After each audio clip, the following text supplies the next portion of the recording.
في مجموعة خاصة بأفراد تنظيم داعش في تطبيق تليجرام، يقوم أفراد التنظيم بالمتاجرة بالبشر نساء وأطفال وسيارات وموبايلات وكل شيء معروض للبيع. في هذه المجموعة تجد أفراد داعش يتاجرون بالأطفال، يبيعونهم ويشترونهم وكأنهم سلعة وليسوا بشر. أخبار الآن حصلت على صور حصرية من هذه المحادثات. تفاصيل مع يمان شواف. كنا عرضنا في تقرير سابق محادثات حصلت عليها أخبار الآن من مجموعة خاصة بتنظيم داعش في تطبيق تليجرام، يقوم من خلالها التنظيم بعرض نساء للبيع.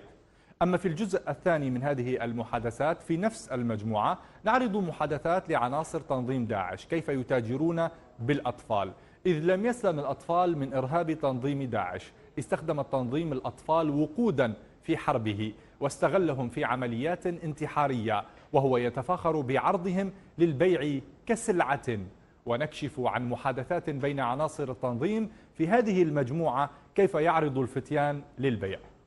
هنا يعرض تنظيم داعش امرأة مع 3 أطفال، يحدد أعمار الأطفال، يقول بنت عمرها 5 سنوات وولد عمره 3 سنوات وولد صغير عمره 2 سنين. وآخر أيضا يعرض الامرأة مع طفلين، يقول أن الكبير عمره 3 سنوات والصغير عمره 1 سنة.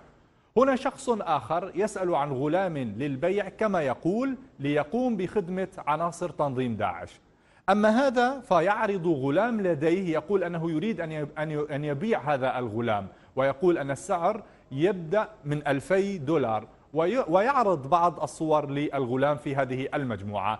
يدخل شخص ويعرض مبلغ $2200 ليشتري الغلام.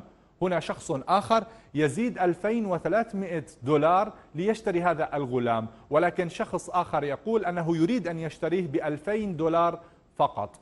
يقول صاحب الإعلان 5 دقائق أبيع الغلام $2300، هل من أحد يزيد؟ هكذا يعامل تنظيم داعش الأطفال، يبيعهم في مزايدات وكأنه يعرض سلعة ليس بشرا. في المجموعة أيضا ترى بعض المحادثات، شخص يحذر من وجود أي شخص عام في المجموعة، ويطلب آخر حذف أي شخص خارج التنظيم.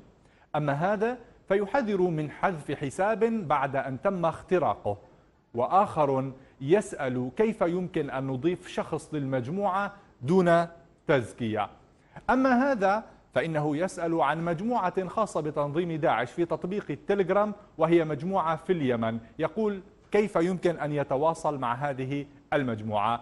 هذه النماذج طبعا هي عينة فقط من محادثات كبيرة داخل هذه المجموعة المختصة ببيع وشراء النساء والأطفال. يقول مصدر مقرب من تنظيم داعش إن هذه التجارة رائجة وبشكل كبير في صفوف عناصر تنظيم داعش، يعرض النساء والأطفال للبيع كما السلع الأخرى. ويقول إن بعض النساء والأطفال حصل عليهم تنظيم داعش كما يقول كغنائم من المناطق التي احتلها في سوريا والعراق، وأصبح الأطفال من ضحايا هذا التنظيم بعد أن حولهم لعبيد بين عناصره.